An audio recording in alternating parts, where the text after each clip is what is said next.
Good morning. How is going everything? Hope everything is going great, right? I am Romana Akhtar, assistant teacher, Milestone Preparatory KG School. Once again welcoming all of you to my another online class. আমরা নিশ্চয়ই সবাই জানি আমরা ক্লাসের শুরুতে কি করব? ক্লাসের শুরুতে প্রথমেই আমরা আমাদের পূর্ব যে পার্টটা রয়েছে সেটা একটু যাচাই করব। পূর্ব পার্টের মধ্যে কিন্তু আমরা সুন্দর একটা স্টোরি পড়েছিলাম, আনসিন পেসেজ ছিল সেটা, এবং স্টোরিটা ছিল নেহা সম্পর্কে, তাই না? নেহা কি ছিল আমি একটু বলে নেই স্টোরিটা, কারণ আমি তোমাদের একটু প্রশ্ন করবো, এখান থেকে কোয়েশ্চেন জিজ্ঞেস করব, ট্রু ফলস জিজ্ঞেস করব। নেহা হচ্ছে মিনার বেস্ট ফ্রেন্ড এবং মিনার বার্থডে ছিল, এই জন্য নেহা মিনার বার্থডেতে যাওয়ার জন্য প্রিপারেশন নিচ্ছিল। নেহা কিন্তু মিনার জন্য সুন্দর একটা গিফটও কিনেছিল এবং সে চাচ্ছিল সেই গিফটটা ব্লু কালার দিয়ে, নীল রং দিয়ে পরানোর জন্য, কারণ ব্লু কালারটা হচ্ছে মিনার খুবই প্রিয় একটা রং এবং এই প্রত্যেকটা কাজে তাকে হেল্প করেছিল তার মা, তাই না? এটাই ছিল আমাদের স্টোরি।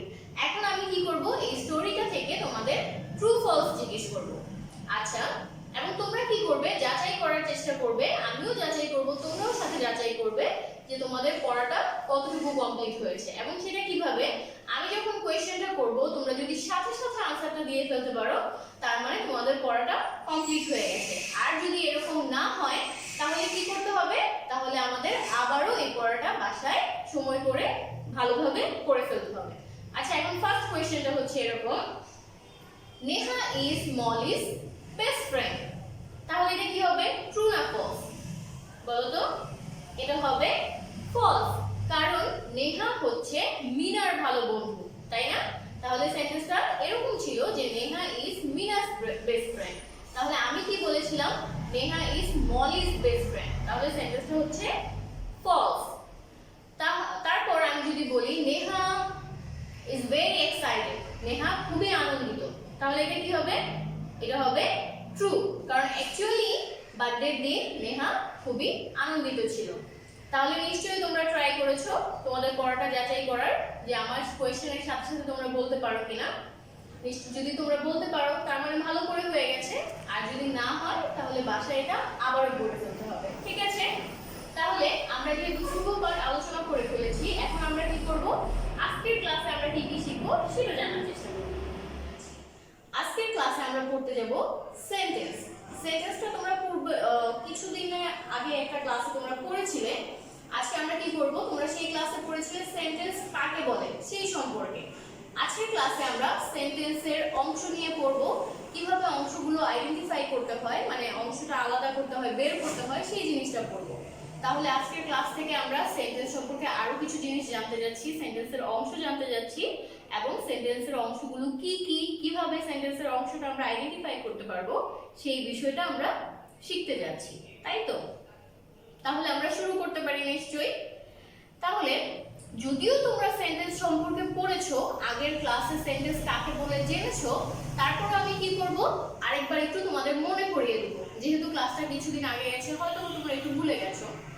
সেন্টেন্স কাকে বলে, সংজ্ঞাটা ছিল এরকম, এক বা একাধিক শব্দ পাশাপাশি বসে মনের ভাব সম্পূর্ণরূপে প্রকাশ করলে তাকে সেন্টেন্স বলে।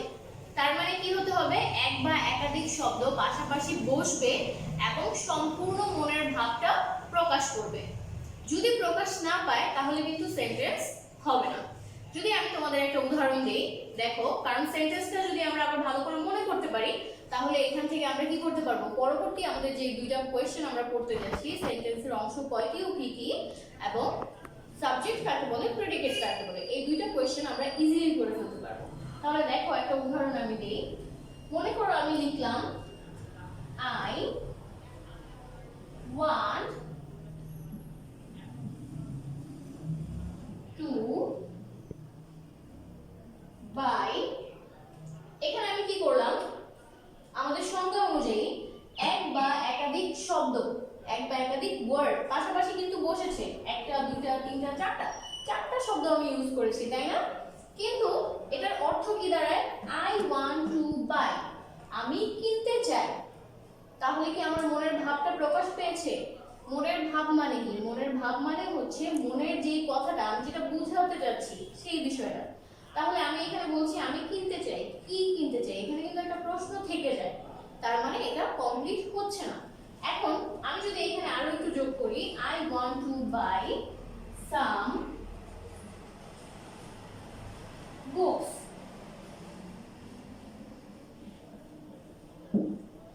I want to buy some books, আমি কিছু বই কিনতে চাই। তাহলে কি হলো, এখানে আমার মনের যে ভাবটা, আমি যে কথাটা বলতে চাচ্ছিলাম সেই কথাটা সম্পূর্ণরূপে প্রকাশ পাচ্ছে। তাহলে এটা কি হলো, এটা একটা কমপ্লিট সেন্টেন্স হয়ে গেল, তাই তো? তাহলে সেন্টেন্সটা কি সেটা আমাদের মনে হয়ে গেল। এখন আমাদের ফার্স্ট যে কোয়েশ্চেনটা, সেন্টেন্সের কয়টি অংশ ও কি কি সেটা আমরা দেখব। প্রত্যেকটা সেন্টেন্সের মধ্যে দুইটি অংশ থাকে। কয়টি অংশ থাকে? প্রত্যেকটা সেন্টেন্সের মধ্যে দুইটি অংশ থাকে। আমি এখানে লিখি, দেখো প্রত্যেকটা সেন্টেন্সের মধ্যে আমাদের অংশ থাকবে কয়টি? দুইটি। ঠিক আছে, প্রথম যে অংশটা থাকবে সেটা হবে সাবজেক্ট। সাবজেক্ট ফার্স্ট যে অংশটা সেটা হচ্ছে সাবজেক্ট। তারপর দ্বিতীয় যে অংশটা সেটা হচ্ছে প্রেডিকেট।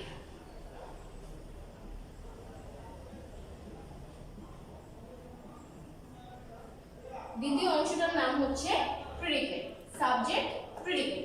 তাহলে আমরা যে বললাম একটা সেন্টেন্সে আমাদের দুইটা অংশ থাকে, সেই দুইটা অংশ কি কি? প্রথমটা হচ্ছে সাবজেক্ট, দ্বিতীয়টা হচ্ছে প্রেডিকেট। এখন সেই অংশটা আমরা কিভাবে বের করব? সাবজেক্টটা কোথায় থাকে, প্রেডিকেটটা কোথায় থাকে, অথবা সাবজেক্টটাই কি প্রেডিকেটটাই কি, সেই জিনিসটাও নিশ্চয়ই আমাদের বুঝতে হবে। এবং আমাদের পরবর্তী দ্বিতীয় যে প্রশ্নটা সেটা কিন্তু এই বিষয়টার উপরই। প্রশ্নটা হচ্ছে সাবজেক্ট এবং প্রেডিকেট কাকে বলে। তাহলে এখন যদি আমি সংজ্ঞা বলতে যাই, যদি তোমাদের বুঝাতে যাই, সাবজেক্ট কোনো একটা সেন্টেন্সে যার সম্পর্কে কিছু বলা হয়, মানে যেই মানুষটা নিয়ে অথবা যেই বিষয়টা নিয়ে, যেই বস্তুটা নিয়ে কথা বলা হয়, সেটা হচ্ছে আমাদের সাবজেক্ট।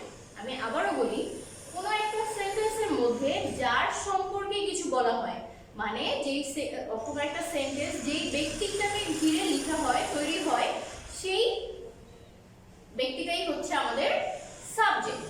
এবং প্রেডিকেটটা কি? কোনো সেন্টেন্সের মধ্যে সাবজেক্ট সম্পর্কে যা কিছু বলা হয়, মানে আমাদের যে সাবজেক্টটা থাকবে সেই সাবজেক্টটা সম্পর্কে আমরা যা কিছু বলবো, সাবজেক্টের সম্পর্কে যে ইনফরমেশন গুলো দিব, সেটা হচ্ছে আমাদের প্রেডিকেট। আমরা এই উদাহরণটা, এই সেন্টেন্সটার দিকে একটু লক্ষ্য করো। এই সেন্টেন্সটা থেকে আমরা সুন্দরভাবে আমাদের এই দুটো অংশ বের করে নিব। কিভাবে? দেখো সেন্টেন্সটা আমি একটু পড়ে নেই। I want to buy some books, আমি কিছু বই কিনতে চাই। তাহলে এখানে কার সম্পর্কে বলা হয়েছে, কাকে উদ্দেশ্য করে কথা বলা হয়েছে? আই, আমাকে উদ্দেশ্য করে বলা হয়েছে, তাই না?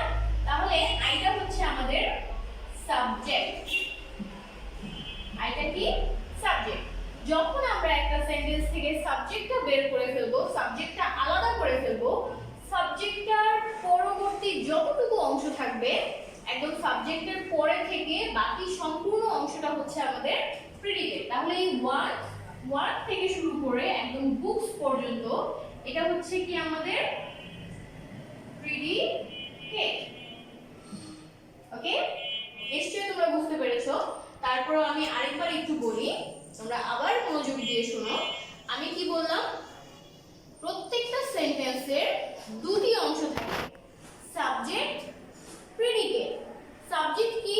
কোনো সেন্টেন্সে যাকে উদ্দেশ্য করে কোনো কিছু বলা হয়, যার সম্পর্কে কোনো কিছু বলা হয়, সেটা হচ্ছে আমাদের সাবজেক্ট। এবং প্রেডিকেটটা কি? কোনো সেন্টেন্সে সাবজেক্ট সম্পর্কে যা কিছু বলা হয়, সাবজেক্ট সম্পর্কে যে ইনফরমেশন গুলো দেয়া থাকে, সেটা হচ্ছে আমাদের প্রেডিকেট। যেমন সাবজেক্ট সম্পর্কে আমরা এখানে কি ইনফরমেশন পেয়েছি, যে সাবজেক্ট কি করতে চায়, কিছু বই কিনতে চায়, আমি কিছু বই কিনতে চাই। আমি আরেকটা উদাহরণ দিই তোমাদের, তাহলে তোমাদের আরো ক্লিয়ার হয়ে যাবে বিষয়টা।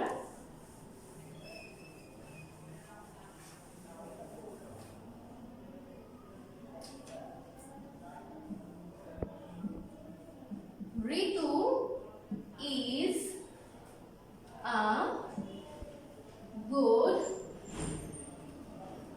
student.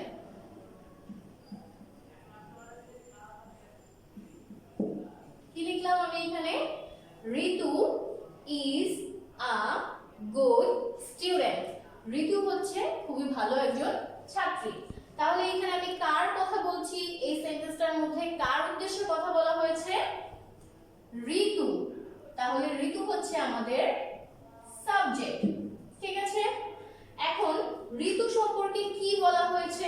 সাবজেক্ট সম্পর্কে যা কিছু বলা হবে তাই হচ্ছে প্রেডিকেট। তাহলে ঋতু সম্পর্কে আমরা কি জানছি? ঋতুর পরবর্তী, ঋতুর পরের ওয়ার্ডটা থেকে আমরা শুরু করব একদম শেষ পর্যন্ত, যতটুকু আছে সম্পূর্ণটা। তাহলে ঋতু সম্পর্কে আমরা কি জানতে পারলাম? ঋতু হচ্ছে একজন ভালো স্টুডেন্ট, তাহলে এটা হচ্ছে আমাদের প্রেডিকেট। এখন নিশ্চয়ই তোমাদের বিষয়টা সম্পূর্ণ ক্লিয়ার হয়ে গেল যে আমাদের সাবজেক্ট কি, প্রেডিকেট কি। তাহলে দেখো আমরা কিন্তু খুবই সহজে আমাদের দুইটা কোশ্চেন উত্তর বের করে ফেলেছি, তাই না? এখন আমরা কি করব? আমাদের কপিটা রেডি করব, কারণ আমাদের সিডব্লিউ কপিতে এই দুইটা কোশ্চেন আজকে আমাদের পড়া থাকবে, তাই না? তাহলে তোমরাও কপিটা রেডি করো, আমিও তোমাদের জন্য বোর্ডটা রেডি করে ফেলি। নাম্বারটা লিখে নাও। আমাদের সিডব্লিউ নাম্বার হচ্ছে 67 এবং টপিক সেন্টেন্স। আমরা তো অলরেডি আলোচনা করেছি, এখন শুধু আমরা সিডব্লিউ কপিতে যা যাবে তাই লিখবো।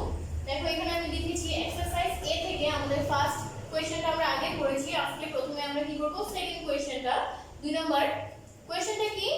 সেন্টেন্স এর কয়টি অংশ ও কি কি? তোমরা সুন্দরভাবে এগুলো কপিতে লিখে ফেলবে। দেখো উত্তরটাও আমরা বলেছি, তারপরে এখানে আমি আবার তোমাদের সুবিধার্থে লিখে দিলাম। উত্তরটা হচ্ছে প্রতিটি সেন্টেন্স এর দুইটি অংশ থাকে, যেমন সাবজেক্ট এবং প্রেডিকেট। প্রতিটি সেন্টেন্সের দুইটি অংশ থাকে, সাবজেক্ট এবং প্রেডিকেট। তারপর হচ্ছে আমাদের 3 নম্বর প্রশ্ন। 3 নম্বর প্রশ্নটা হচ্ছে সাবজেক্ট ও প্রেডিকেট কাকে বলে? প্রথমে আমরা কি করব? সাবজেক্টের সম্পর্কে লিখব। সাবজেক্ট কোন সেন্টেন্স এ যাকে উদ্দেশ্য করে কিছু বলা হয় তাকে সাবজেক্ট বলে। কোন সেন্টেন্সে যাকে উদ্দেশ্য করে কিছু বলা হয় তাকে সাবজেক্ট বলে। যেমন the cow gives us milk। এখানে কাকে উদ্দেশ্য করে কথাটা বলা হয়েছে? the কাউকে, মানে গরু আমাদের দুধ দেয়। তাহলে এই the কাউটা হচ্ছে এখানে সাবজেক্ট। ঠিক আছে, প্রেডিকেট কোন সেন্টেন্সে সাবজেক্ট সম্পর্কে যা কিছু বলা হয় তাকে প্রেডিকেট বলে। কোন সেন্টেন্সে সাবজেক্ট সম্পর্কে যা কিছু বলা হয় তাকে প্রেডিকেট বলে। দেখো এখানে আমি উদাহরণটা কি লিখেছি? Neha is my friend.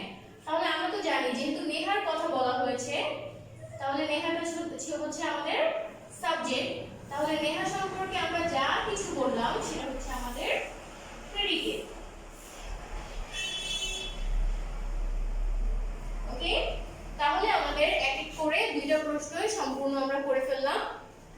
Subject এবং প্রেডিকেট কাকে বলে সেটাও আমরা জানলাম।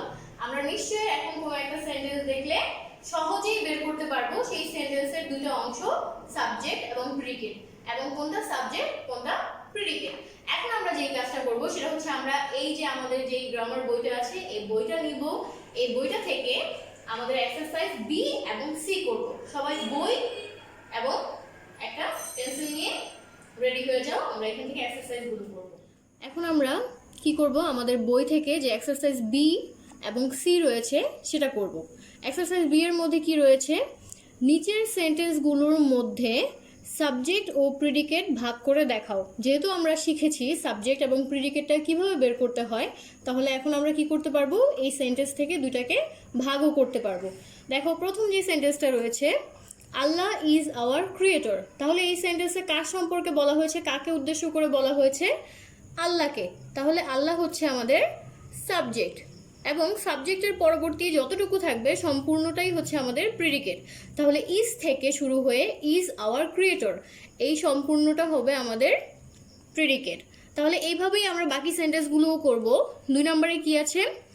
Honesty is the best policy. এই সেন্টেন্সে কি উদ্দেশ্যে, কিসের উদ্দেশ্যে কথা বলা হয়েছে? অনেস্টির উদ্দেশ্যে। তাহলে অনেস্টি হচ্ছে আমাদের সাবজেক্ট, আমরা শর্ট করে লিখছি যেহেতু বইয়ে জায়গা কম, এবং ইজ দ্য বেস্ট পলিসি এই বাকি সম্পূর্ণটা হচ্ছে predicate. The next one, the sun rises in the east. The sun rises in the east, এখানে সাবজেক্ট হবে কি? দ্য সান, এতটুকু হচ্ছে আমাদের সাবজেক্ট, এবং রাইজেস ইন দ্য ইস্ট তার মানে সূর্য পূর্ব দিকে উঠে, এই পরেরটুকু হচ্ছে আমাদের প্রিডিকেট। 4 নম্বর সেন্টেন্সটা কি? They are playing in the field, তারা মাঠের মধ্যে খেলা করছে। তাহলে এখানে কাদের সম্পর্কে কথা বলা হয়েছে? দে, তাদের সম্পর্কে। এখানে দেখো আগেই লেখা ছিল, কারণ আগে আমরা করেছিলাম। দে হচ্ছে আমাদের সাবজেক্ট এবং আর প্লেইং ইন দ্য ফিল্ড এতটুকু হচ্ছে আমাদের প্রিডিকেট। তারপর 5 number, Dhaka is a popular city. এখানেও কি উদ্দেশ্যে কথা বলা হয়েছে? কি সম্পর্কে? ঢাকা সম্পর্কে। তাহলে ঢাকা হচ্ছে আমাদের সাবজেক্ট, বাকি ইজ থেকে শেষ অবধি এটা হচ্ছে আমাদের প্রিডিকেট। এখন আমরা কি করব? এক্সারসাইজ সিটা করব। এক্সারসাইজ সি এর মধ্যে কি আছে? সঠিক উত্তরে টিক চিহ্ন দাও। সঠিক উত্তর কিন্তু আমরা অনেক পড়েছি, তাই না? এখন এখানে যে সঠিক উত্তরগুলো পাবো সেটা হচ্ছে আমাদের সেন্টেন্সের টপিক থেকে, টপিক রিলেটেড, যা এই কয়েকদিনের মধ্যে আমরা শিখেছি। দেখো প্রথমটা, অর্থের দিক থেকে সেন্টেন্স কত প্রকার? অর্থের দিক থেকে সেন্টেন্স কত প্রকার? 3 প্রকার, 5 প্রকার, 7 প্রকার, 9 প্রকার। আমরা কি জানি? সেন্টেন্স হচ্ছে 5 প্রকার, তাই না? অ্যাসার্টিভ, ইন্টারোগেটিভ, ইম্পারেটিভ, অপটেটিভ এবং এক্সক্লেমেটরি। তাহলে এটা কি হবে? 5 প্রকার। তাহলে পরেরটা কি আছে? একটি সেন্টেন্স এর কয়টি অংশ থাকে? একটি সেন্টেন্সের, আজকেই আমরা এটা শিখলাম, 2টি অংশ থাকে, সাবজেক্ট এবং প্রিডিকেট। পরবর্তীতে কি রয়েছে? সেন্টেন্স এর সাবজেক্ট সম্পর্কে যা কিছু বলা হয় তাকে কি বলে? সেন্টেন্সে সাবজেক্ট সম্পর্কে যা কিছু বলা হয়, সাবজেক্ট সম্পর্কে যা কিছু বলা হয় তাকে বলা হয় প্রিডিকেট।